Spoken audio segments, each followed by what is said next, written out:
Okay, this is our last video for chapter 6-1, and we're going to take a look at how to simplify radical expressions, where what's underneath our radical sign is an expression. It has variables in it.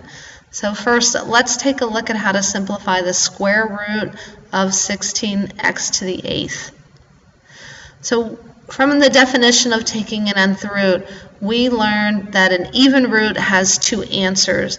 But if we're given a problem that's already written with a square root, that one of those answers is either the principal root or the opposite of it, which is negative, which is the negative root.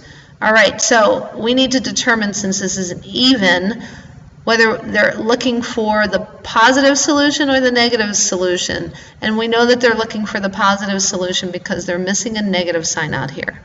So let's work with our numbers first. How do you take the square root of 16? Well, we've already discussed that. The square root of 16 is 4. So we're going to write a 4 here. How do you take the square root of a variable that's raised to a power? Well, x to the 8th really means that we have 8 x's being multiplied together. And we need to find out how many groups of 2 can we make out of this 8. We have 1, 2, 3, 4 groups of 2. In each of these groups, we're going to pull an x out. So we have 4 x's that we're pulling out. 4 x's, x times x times x times x is x to the 4th. Okay, so anytime you see an even root, once you figure out your answer, you're going to write it in an absolute value sign. And then you're going to take a look at the terms inside and see if they are positive or negative. Because this, we're looking for the principal square root. It has to be positive. We need to force our answer to be positive. We don't know what our variable is going to be. So in this case, we know that the absolute value of 4 is 4. Now we're going to take a look at the terms inside and see which ones can't be negative, which ones will only be positive regardless of our absolute value sign. And we're going to pull those out of our absolute value signs to simplify a little bit more. We know that 4, the number 4, is not going to be negative. 4 is a positive number, so we'll pull it out of our absolute value signs. We also know that any number raised to an even power will be positive. So x to the 4th will always be positive. So in this case, we really don't need absolute value signs to find our principal root for this answer.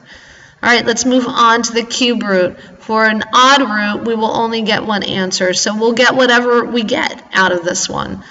All right, so let's take 6 A's and break them into groups of 3's. So if I write A 6 times, we're looking for groups of 3's. So here's one group of 3, here's a second group of 3. So I'm going to pull 2 A's out.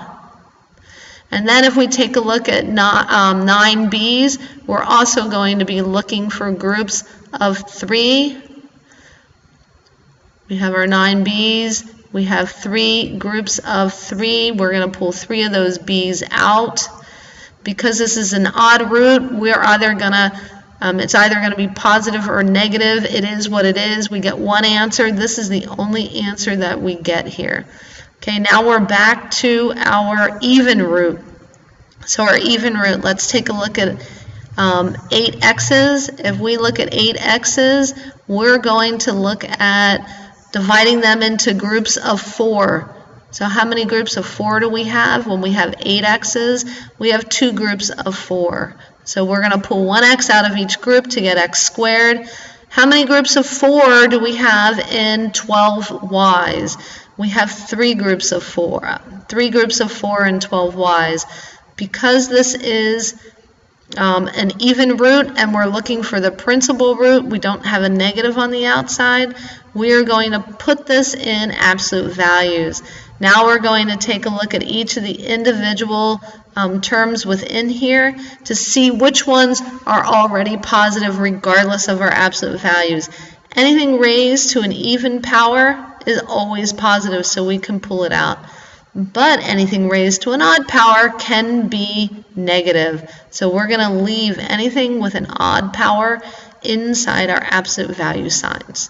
And that's how you solve or simplify radical expressions underneath radical signs.